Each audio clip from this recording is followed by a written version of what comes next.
tere, jälle on kätte jõudnud juulikuu ja teen sellise väikse ülevaate, kuidas minu tarokaardid näitavad, mis energiat siis juulikuus on. Mina olen Ülle Puu ja juulikuu üldised energiad.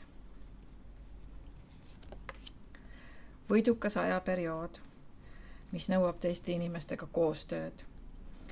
Ja juulikuu number on küll 7, see on 6, mis ütleb ka, et juuni energiad, mis on juunikuus alguse saanud, need lähevad tegelikult juulikuuses edasi. Siin on vaja, et sa oleksid siiras, aus, entusiastlik, näitaksid välja oma ambitsioone, soove, teotahet ja koos teistega saavutad sa rohkem, kui sa üksi saavutad. See on julge ajaperiood, küll aga mitte nii julge, et hüpata tundmatus kohas vette, vaid pigem toetada teiste kaaslaste tarkusele, nõuannetele ja soovitustele. Ja mõlemad tulekaardid, eks see näitab ka, et temperatuuri on. Kohe külm kaart siia kõrvale, mis võtab natukene temperatuure maha. Et juuni lõpp oli ju väga kuum, 30 kraadi peaaegu sooja. Aga see külm kaart siis näitab ka, et see soojust natukene nagu pidurdatakse, hoitakse juulikuuses tagasi. Ja eriti on soositud tööga seotud igasugused ettevõtmised, reisimine. Kui sa oled ebakindel, siis jalgealune kõigub ja tuleb vaadata iseenda sisse, sest nagu siin kaardil ka on näha, et inimesel on silmad kinni seotud, iseenda kinni seotud, et see mittenägemine ja liikumisvõimetuse tekitamine tuleneb sinu enda seest, läbi sinu enda ebakindluse, teadmatuse, läbi hirmude, kuigi esimene kaart on väga julge, mis ütleb, et ole julge, ole ettevõtlik. Ja siin ütleb ka, et sa oled 1,2 oma elus nagu saavutanud. Aga nüüd sa ajad mõtetega ennast lihtsalt hulluks, tupikusse, segadusse ja sa ei teagi, mida sa tahad, kuhu sa tahaksid liikuda ja mis see sinu jaoks üldse kõige olulisem ja tähtsam ongi. Et tegelikult, kuna on väga liikuvad kaardid, siis ka juulikuu on väga liikuv, palju reisimist, sõitmist, liikumist, mis ongi suvekuule täiesti selline kohane.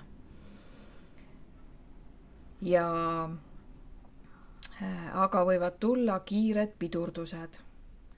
Et see tähendab ka seda, et oht on kiirusest tekkivatele õnnetustele, traumad, mis on seotud jalgadega või mingisuguse liigese liikumatuks muutmisega, hõrnad kohad võivad olla ka silmad, et kui te teete mingit tööd, kus on ikkagi eelkõige oluline on silmi kaitsta, siis pigem ikkagi kaitske ja kasutage kaitseprille. Ja ärge laske teistel inimestel ennast intellektuaalses, vaimses võtmes nagu tupikusse ajada ja ärge kuulake ka võib-olla liiga suuri mõjutusi, vaid mõelge nagu oma teod läbi ja ärge pimesi, nagu see siin on, tütarlaps siin pimesi, et ärge pimesi nagu toimetage. Et kontrollige asjad üle, küsige asjad üle, et ei ole mõtet nagu pimesi tegutseda. Et küsimine ei näita rumalust, vaid küsimine näitab, et sa julged küsida. Siin on julgust vaja.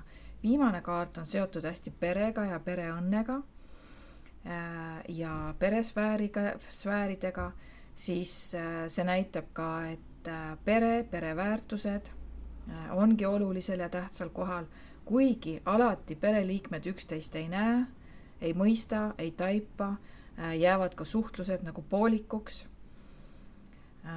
Ja ka sugulased ei pruugi omavahel nagu suhelda, võivadki kokku põrgata kuskil nuka peal, aga siis ei oskagi teineteisega nagu rääkida, et ei olegi rääkida midagi, nagu võõraks jäänud. Nii, aga vaatame siis edasi. Kui ma võtan siit mõne kaardi, mis on seotud töö ja rahaga, võtame siit ühe kaardi. Oma positsiooni eest tuleb võidelda, seitsta, kaitsta. Ta on tarkuse oraaklist ka siit 2 kaardi juurde. Väga töökaardid on need, kes ei puhka ja need, kes teevad ikkagi nagu tööd, siis andku täiega tangu takka. Sest tegelikult on väga hea võimalust lisasissetulekuteks, raha teenimiseks, parema positsiooni saamiseks töö juures. Nii et igal juhul kasutage ära kõiksuguseid võimalusi ja hoidke kinni sellest tööst, mis hetkel on. Panustage sinna aega, raha, energiat. Kasutage ka ära lisavõimalusi raha teenimiseks, olgu see siis marjade korjamine või mingi muu tegevus, mis on lisaks põhitöö kõrvalt. Kaos ja konflikt, kui ütleb, et hästi kergesti raha võib nagu ära minna või ära kaduda. Ja võib olla ka selliseid ootamatuid väljaminekuid, millega eelnevalt ei ole nagu arvestatud. Ja see võib nagu viia nagu endast välja. Aga et kui sa oled paindlik ja küll muretsed, ja siis hakkad mõtlema, kuidas seda olukorda nagu lahendada, kus ma saaksin nagu lisaraha või lisasissetulekuid või kust ma saaksin nagu ka vähekene nagu raha koomale nagu hoida.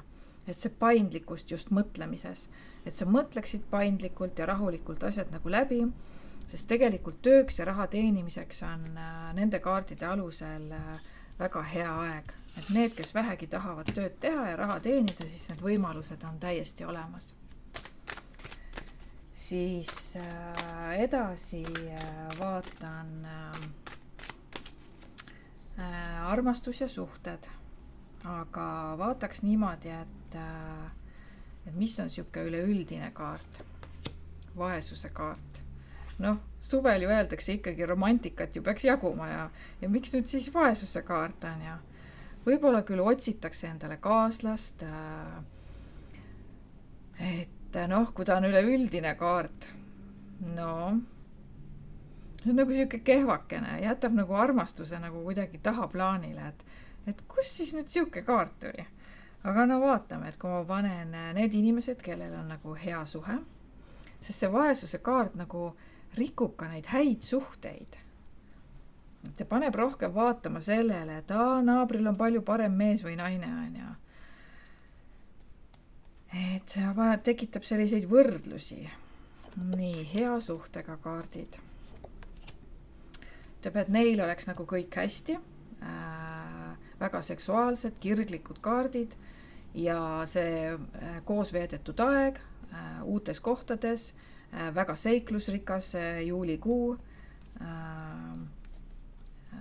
selliseid uljaid, vahvaid ettevõtmisi, kehvad suhted, on juriidiliste asjade kordaajamised, aga et see puudutab ka üleüldse suhteid peresiseselt, võibki olla ostud, müügid, vahetused, mingisugused tehingud, läbirääkimised ja väga hästi soosib ka siis pulmad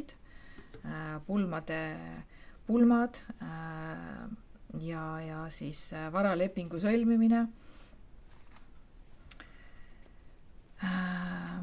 Ja vaataks siis, et kes on siis nagu vallalised. Ongi üksik eraku kaart on üksinda. See põhimõtteliselt ütleb, vallaline saab endale osta kaaslase.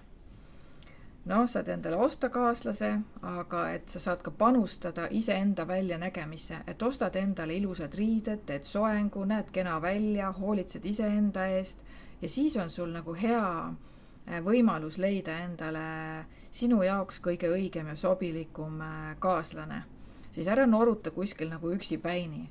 Et kui sa panustad ikkagi aega, energiat siia suhtesse või suhte leidmisesse, siis on ka suured šansid selle leidmiseks.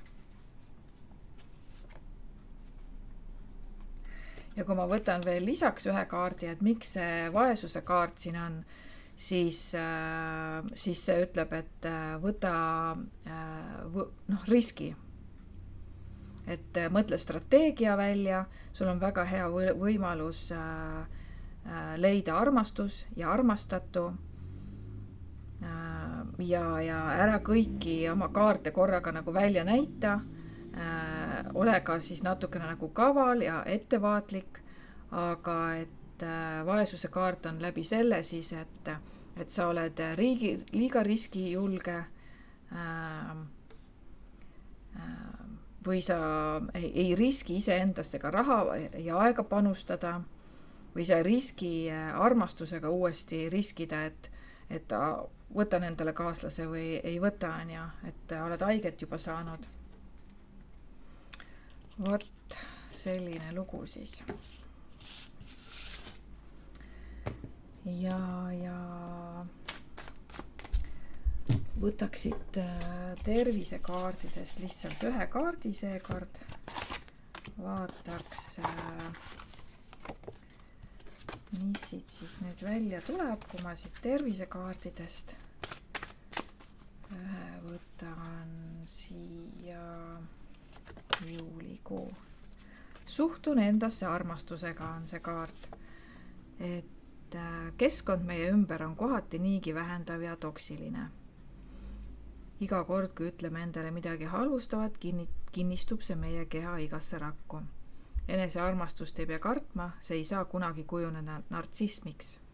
Armastav suhtumine algab sinust endast. Armastus on alati empaatiline, armastus on meie kõigi algolemus. Ennast armastav suhtumine inspireerib inimesi sinu ümber ja mõjutab meid omavahel väljaliselt. Meie ise näitame ka teistele eeskuju, kuidas soovime, et meisse suhtutaks. Julgen rääkida endast head, olen armastust väärt. Tervise poole pealt iseenesest ju see ütleb seda, et söö ja joo mõõdukalt, et teadlik toitumine, hoolitse oma keha eest, armasta oma keha, ära ütle endale inetusi, see on vaimne tervis ja kõik ongi väga hästi. Selline sai siis juulikuu ennustus ja loodan, et panete ka laiki minu selle ennustuse alla ja väiksed kommentaarid kuluvad ka marjaks ära ja mõnusat, toredat, vahvat juulikuud teile. Aitäh!